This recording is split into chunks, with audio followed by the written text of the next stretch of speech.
So, my name is Kristin Bruning. My audience is the voting public, the United States Congress, and the President of the United States.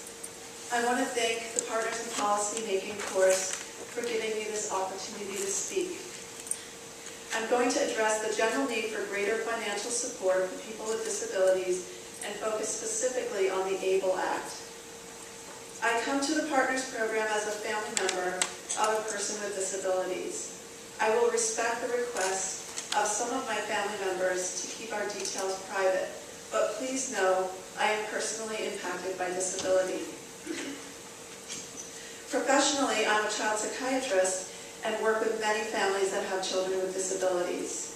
From my personal and professional experience, I have intuitively known that the costs incurred to families of people with disabilities are immense. In preparing for this testimony, I am overwhelmed and saddened by the data. Here are a few examples. The United States Department of Agriculture estimates it costs about $240,000 to raise a typically developed child from birth to 18 years. The estimated cost of supporting a child with autism into adulthood is approximately $1.4 million, and if there's also an intellectual disability, the cost rises to $2.4 million. There are direct costs such as paying for therapies, equipment, transportation, and insurance copays, and there are indirect costs due to loss of parental productivity. Many parents are forced to turn to second mortgages, home equity loans, credit cards, or raiding their retirement savings. Then there's the issue of underemployment of people with disabilities themselves and the policies that keep them marginalized.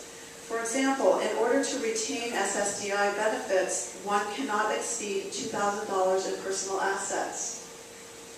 I would like to draw your attention to a piece of legislation that is currently under review.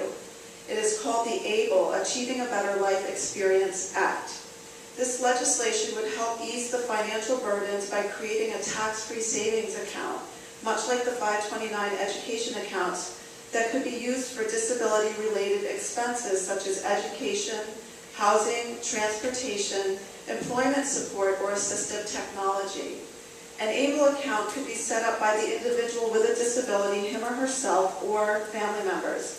It would supplement, not forfeit, benefits provided by Social Security, Medicaid, employers, or private insurance.